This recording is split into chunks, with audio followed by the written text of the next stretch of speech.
ಚಿತ್ರದುರ್ಗದಲ್ಲಿ ಮೇ 9ರಂದು ನಡೆಯಲಿರುವ ಬಿಎಸ್ವೈ ಯಡಿಯೂರಪ್ಪ ಅವರ ಅಭಿಮಾನೋತ್ಸವ ಕಾರ್ಯಕ್ರಮ ಕುರಿತು ಹಡಗಲಿ ಕ್ಷೇತ್ರದ ಶಾಸಕ ಕೃಷ್ಣ ನಾಯಕ್ ಸುದ್ದಿಗೋಷ್ಠಿ ನಡೆಸಿ ಹಡಗಲಿ ಕ್ಷೇತ್ರದಿಂದ ಸುಮಾರು 10,000 ಕಾರ್ಯಕರ್ತರು ಚಿತ್ರದುರ್ಗದಲ್ಲಿ ನಡೆಯುವ ಯಡಿಯೂರಪ್ಪ ಅಭಿಮಾನೋತ್ಸವಕ್ಕೆ ಭಾಗವಹಿಸಲಿದ್ದಾರೆ ಎಂದು ಸುದ್ದಿಗೋಷ್ಠಿಯಲ್ಲಿ ತಿಳಿಸಿದರು. ಕರ್ನಾಟಕದಲ್ಲಿ ಬಿಎಸ್ ಯಡಿಯೂರಪ್ಪನವರ ಬಿಜೆಪಿ ಪಕ್ಷಕ್ಕೆ ಕೊಡುಗೆ ಅನನ್ಯ. ಇವರಿಂದಲೇ ಕರ್ನಾಟಕದಲ್ಲಿ ಬಿಜೆಪಿ ಅಧಿಕಾರಕ್ಕೆ ಬಂದಿದ್ದು 50 ವರ್ಷಗಳ ಹಿಂದೆ ಒಂದು ಸೈಕಲ್ ಮುಖಾಂತರ ಹೋರಾಟ ಪ್ರಾರಂಭಿಸಿ ಅನೇಕ ಏಳು ಬೀಳುಗಳನ್ನು ಕಂಡು ಕರ್ನಾಟಕದಲ್ಲಿ ಬಿಜೆಪಿಗೆ ಅಧಿಕಾರಕ್ಕೆ ತಂದ ಧೀಮಂತ ನಾಯಕ ಇವರು ಎಂದು ಬಣ್ಣಿಸಿದರು. ಈ ಒಂದು ಸುದ್ದಿಗೋಷ್ಠಿಯಲ್ಲಿ ಹಡಗಲಿ ಬಿಜೆಪಿ ಮಂಡಳ ಅಧ್ಯಕ್ಷರಾದ ಮಲ್ಲಿಕಾರ್ಜುನ್ ಪೂಜಾರಿ, ಮಾಜಿ ಶಾಸಕರಾದ ನಂದಿಹಳ್ಳಿ ಹಾಲಪ್ಪ, ಎಂ ಪರಮೇಶ್ವರಪ್ಪ, ವಕೀಲರು ಬೋರ್ವೆಲ್ ಕೋಟೆಪ್ಪ, ಚಂದ್ರನಾಯಕ್, ಪುನೀತ್ ದೊಡ್ಮನಿ, ಹಲವು ಮುಖಂಡರು ಭಾಗಿಯಾಗಿದ್ದಾರೆ. ವರದಿ ಮಂಜುನಾಥ್ ಕೆ ಉತ್ತಂಗಿ.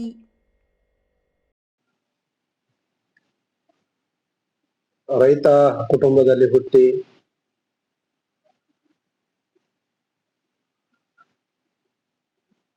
ಸಮಾಜಕ್ಕಾಗಿ, ರಾಜ್ಯಕ್ಕಾಗಿ, ರಾಜ್ಯದ ಬಡ ಜನತೆಗೆ, ಮಹಿಳೆಯರಿಗೆ ಒಂದು ನ್ಯಾಯ ಕೊಡಿಸ್ಬೇಕಂತೇಳಿ ಪಾದಯಾತ್ರೆ ಮೂಲಕ, ಸೈಕಲ್ ಜಾಥಾಗಳ ಮೂಲಕ ಹೋರಾಟ ಮಾಡಿ ಬಿಜೆಪಿ ಪಕ್ಷವನ್ನು ಕಟ್ಟಿ ಬೆಳೆಸಿ ಆ ಪಕ್ಷದಿಂದನೇ 4 ಬಾರಿ ಮುಖ್ಯಮಂತ್ರಿಯಾಗಿ ರಾಜ್ಯದ ಜನತೆಗೆ ವಿವಿಧ ಯೋಜನೆಗಳ ಮೂಲಕ ಹೆಸರುವಾಸಿಯಾಗಿ ರೈತರಿಗೆ ಪ್ರತ್ಯೇಕವಾದ ರೈತರ ಬಜೆಟ್ ಅಂತಾನೆ ಮಂಡಿಸಿ ಇತಿಹಾಸ ನಿರ್ಮಾಣ ಮಾಡಿದಂತ ಮಾನ್ಯ ಶ್ರೀ BS ಯಡಿಯೂರಪ್ಪಾಜಿಯವರ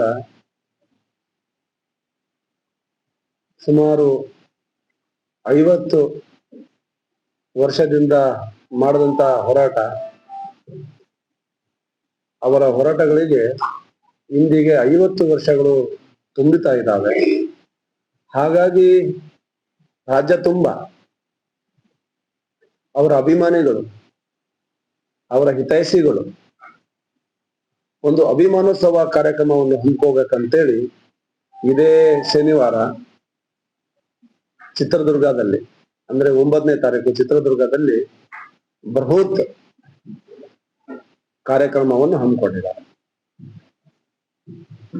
ಈ ಕಾರ್ಯಕ್ರಮಕ್ಕೆ ಹುರುಳಿ ಕ್ಷೇತ್ರದಿಂದ ಸುಮಾರು 10,000ಕ್ಕಿಂತ ಅಧಿಕ ಜನ ಇಲ್ಲಿಂದ ಹೊರಡ್ತಾ ಇದ್ದಾರೆ. ಸರ್ಕಾರಿ ಬಸ್ಗಳ ಮೂಲಕ, ಖಾಸಗಿ ಟ್ಯಾಕ್ಸಿಗಳ ಮೂಲಕ, ವೈಯಕ್ತಿಕ ಅವರ ಗಾಡಿಗಳಲ್ಲಿ 9ನೇ ತಾರೀಕು ಜರುಗಲಿರುವ ಅಭಿಮಾನೋತ್ಸವ ಕಾರ್ಯಕ್ರಮಕ್ಕೆ ಇಲ್ಲಿಂದ ಹೊರಡ್ತಾ ಇದ್ದಾರೆ. ಹಾಗಾಗಿ ನಾನು ಎಲ್ಲ ನಮ್ಮ ಪತ್ರಿಕಾ ಮಾಧ್ಯಮ ಮಿತ್ರರಿಗೆ ತಮ್ಮ ಮೂಲಕ ಇನ್ನೊಮ್ಮೆ ಇಡೀ ಕ್ಷೇತ್ರದ ಜನತೆಗೆ ತಿಳಿಸ್ಕೊಡೋದೇನಂತಂದ್ರೆ, 9ನೇ ತಾರೀಕಿಗೆ ನಡೆಯಲಿರುವ ಈ ಬೃಹತ್ ಕಾರ್ಯಕ್ರಮಕ್ಕೆ ನಮ್ಮ ಕ್ಷೇತ್ರದ ಎಲ್ಲ ಮಾನ್ಯ ಶ್ರೀ BS ಯಡಿಯೂರಪ್ಪಾಜಿ ಅವರ ಹಿತೈಷಿಗಳು, ಅವರ ಅಭಿಮಾನಿಗಳು ಎಲ್ಲರೂ ಹೆಚ್ಚಿನ ಮಟ್ಟದಲ್ಲಿ ಅಲ್ಲಿ ಸೇರ್ಬೇಕು. ಅಲ್ಲಿ ಎಲ್ಲಾ ರೀತಿಯ ವ್ಯವಸ್ಥೆಗಳಿರ್ತವೆ. ಒಳ್ಳೆ ರೀತಿಯಿಂದ ಬಂದು ಆ ಕಾರ್ಯಕ್ರಮ ಯಶಸ್ವಿಗೊಳಿಸಿ ಒಂದು ಇತಿಹಾಸದ ಪುಟದಲ್ಲಿ ಸೇರುವ ಕಾರ್ಯಕ್ರಮಕ್ಕೆ ಭಾಗಿಯಾಗ್ಬೇಕಂತೇಳಿ ತಮ್ಮ ಮೂಲಕ ಅವರು ಕೇಳ್ತಾರೆ.